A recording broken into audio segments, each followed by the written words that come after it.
উপনিষদ ভারতবর্ষের ব্রহ্মজ্ঞানের বনস্পতি। এ যে কেবল সুন্দর শ্যামল ছায়াময় তা নয়, এ বৃহৎ এবং এ কঠিন। এর মধ্যে যে কেবল সিদ্ধির প্রাচুর্য পল্লবিত তা নয়, এতে তপস্যার কঠোরতা ঊর্ধ্বগামী হয়ে রয়েছে। সেই অভ্রভেদী সুদৃঢ় অটলতার মধ্যে একটি মধুর ফুল ফুটে আছে, তার গন্ধে আমাদের ব্যাকুল করে তুলেছে। সেটি ওই মৈত্রেয়ীর প্রার্থনা মন্ত্রটি। যাজ্ঞবল্ক্য যখন গৃহত্যাগ করবার সময় তার পত্নী দুটিকে তার সমস্ত সম্পত্তি দান করে যেতে উদ্যত হলেন, তখন মৈত্রেয়ী জিজ্ঞাসা করলেন, আচ্ছা বলো তো, এসব নিয়ে কি আমি অমর হব? যাজ্ঞবল্ক্য বললেন, না, তা হবে না। তবে কিনা উপকরণ বন্তের যেমনতর জীবন তোমার জীবন সেই রকম হবে। সংসারীরা যেমন করে তাদের ঘরদুয়ার গরু বাছুর অসন বসন নিয়ে স্বচ্ছন্দে দিন কাটায়, তোমরাও তেমনি করে দিন কাটাতে পারবে। মৈত্রেয়ী তখন এক মুহূর্তে বলে উঠলেন, জেনাহং নামৃতা শ্যাম কিংহং তেনকুরজাম। যার দ্বারা আমি অমৃতা না হব তা নিয়ে আমি কি করব? এ তো কঠোর জ্ঞানের কথা নয়। তিনি তো চিন্তার দ্বারা ধ্যানের দ্বারা কোনটা নিত্য কোনটা অনিত্য তার বিবেক লাভ করে এ কথা বলেননি। তার মনের মধ্যে একটি কোষ্ঠী পাথর ছিল, যার উপরে সংসারের সমস্ত উপকরণকে একবার ঘষে নিয়েই তিনি বলে উঠলেন, আমি যা চাই এ তো তা নয়। উপনিষদের সমস্ত পুরুষ ঋষিদের জ্ঞান গম্ভীর বাণীর মধ্যে স্ত্রী কণ্ঠের এই একটিমাত্র ব্যাকুল বাক্য ধ্বনিত হয়ে উঠেছে, এবং সে ধ্বনি বিলীন হয়ে যায়নি। সেই ধ্বনি তাদের মেঘমন্দ্র শান্ত স্বরের মাঝখানে অপূর্ব একটি অশ্রুপূর্ণ মাধুর্য জাগ্রত করে রেখেছে। মানুষের মধ্যে যে পুরুষ আছে, উপনিষদের নানা দিকে নানাভাবে আমরা তারই সাক্ষাৎ পেয়েছিলাম। এমন সময় হঠাৎ এক প্রান্তে দেখা গেল মানুষের মধ্যে যে নারী রয়েছেন, তিনিও সৌন্দর্য বিকীর্ণ করে দাঁড়িয়ে রয়েছেন। আমাদের অন্তর প্রকৃতির মধ্যে একটি নারী রয়েছেন। আমরা তার কাছে আমাদের সমুদয় সঞ্চয় এনে দিই। আমরা ধন এনে বলি, এই নাও। খ্যাতি এনে বলি, এই তুমি জমিয়ে রাখো। আমাদের পুরুষ সমস্ত জীবন প্রাণপণ পরিশ্রম করে কত দিক থেকে কত কি যে আনছে তার ঠিক নেই। স্ত্রীটিকে বলছে, এই নিয়ে তুমি ঘর ফাঁদো, বেশ গুছিয়ে ঘরকন্যা করো, এই নিয়ে তুমি সুখে থাকো। আমাদের অন্তরের তপস্বিনী এখনো স্পষ্ট করে বলতে পারছে না যে এসবে আমার কোনো ফল হবে না। সে মনে করছে হয়তো আমি যা চাচ্ছি তা বুঝি এই, কিন্তু তবু সব নিয়েও সব পেলুম বলে তার মন মানছে না। সে ভাবছে হয়তো পাওয়ার পরিমাণটা আরও বাড়াতে হবে, টাকা আরও চাই, খ্যাতি আরও দরকার, ক্ষমতা আরও না হলে চলছে না। কিন্তু সেই আরোর শেষ হয় না। বস্তুত সে যে অমৃতই চায়, এবং এই উপকরণগুলো যে অমৃত নয় এটা একদিন তাকে বুঝতেই হবে। একদিন এক মুহূর্তে সমস্ত জীবনের স্তূপাকার সঞ্চয়কে একপাশে আবর্জনার মতো ঠেলে দিয়ে তাকে বলে উঠতেই হবে, জেনা হং নমৃতা শ্যাম কিম হং তেনকুরজাম। কিন্তু মৈত্রেয়ী ওই যে বলেছিলেন, আমি যাতে অমৃতা না হব তা নিয়ে আমি কি করব? তার মানেটা কি? অমর হওয়ার মানে কি এই পার্থিব শরীরটাকে অনন্তকাল বহন করে চলা, অথবা মৃত্যুর পরেও কোনোরূপে জন্মান্তরে বা অবস্থান্তরে টিকে থাকা? মৈত্রেয়ী যে শরীরের অমরতা চাননি এবং আত্মার নিত্যতা সম্বন্ধেও তার কোনো দুশ্চিন্তা ছিল না একথা নিশ্চিত। তবে তিনি কিভাবে অমৃতা হতে চেয়েছিলেন? তিনি এই কথা বলেছিলেন, সংসারে আমরা তো কেবলই একটার ভেতর দিয়ে আর একটাতে চলেছি, কিছুতেই তো স্থির হয়ে থাকতে পারছি না। আমার মনের বিষয়গুলোও সরে যায়, আমার মনও সরে যায়। যাকে আমার চিত্ত অবলম্বন করে তাকে যখন ছাড়ি তখন তার সম্বন্ধে আমার মৃত্যু ঘটে। এমনি করে ক্রমাগত এক মৃত্যুর ভেতর দিয়ে আর এক মৃত্যুতে চলেছি। এই যে মৃত্যুর পর্যায়, এর আর অন্ত নেই। অথচ আমার মন এমন কিছুকে চায় যার থেকে তাকে আর নড়তে হবে না, যেটা পেলে সে বলতে পারে, এছাড়া আমি আর বেশি চাই না। যাকে পেলে আর ছাড়াছাড়ির কোনো কথাই উঠবে না।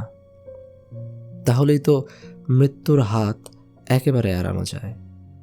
এমন কোনো মানুষ, এমন কোনো উপকরণ আছে যাকে নিয়ে বলতে পারি এই আমার চিরজীবনের সম্বল, লাভ হয়ে গেল, আর কিছুই দরকার নেই।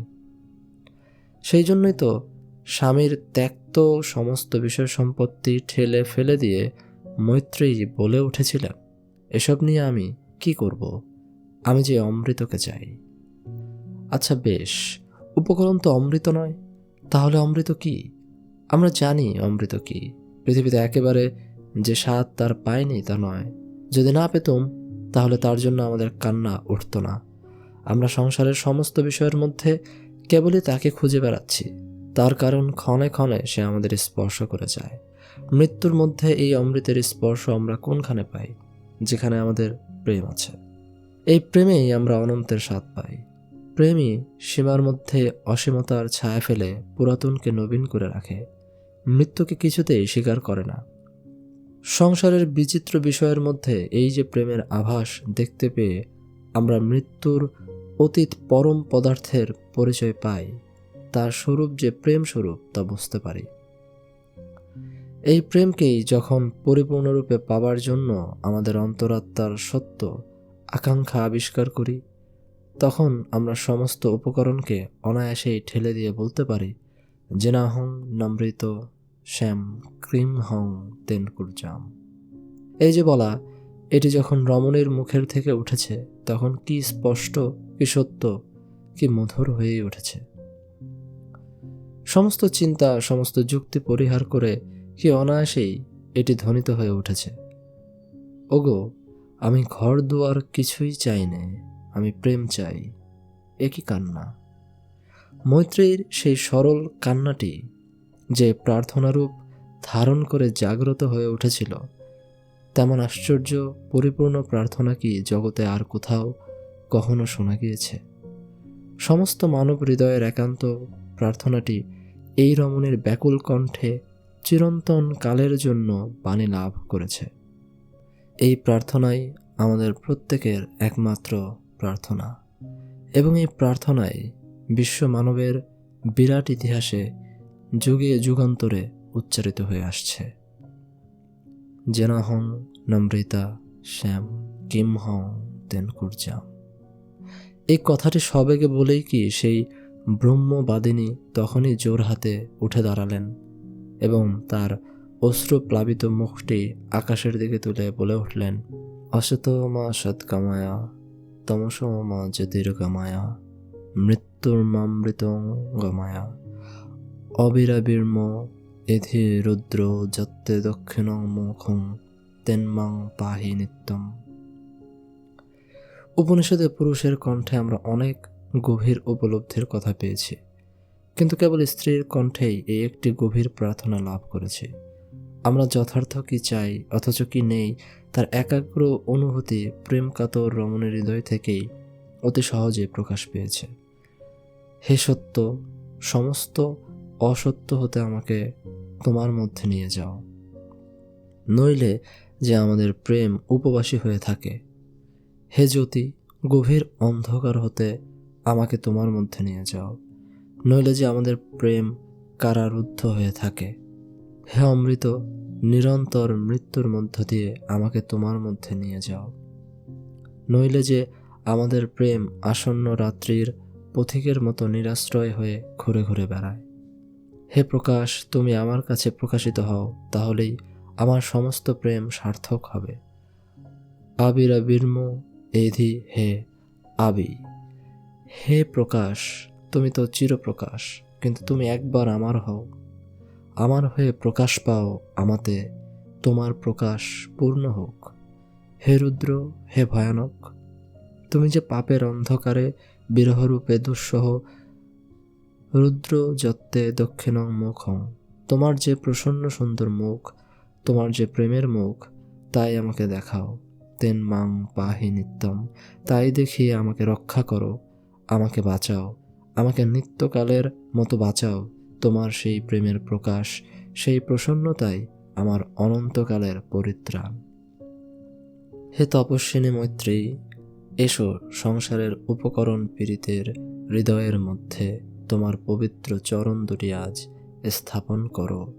তোমার সেই অমৃতের প্রার্থনাটি তোমার মৃত্যুহীন মধুর কণ্ঠে আমার হৃদয়ে উচ্চারণ করে যাও। নিত্যকালে যে কেমন করে রক্ষা পেতে হবে আমার মনে তার যেন লেশমাত্র সন্দেহ না থাকে।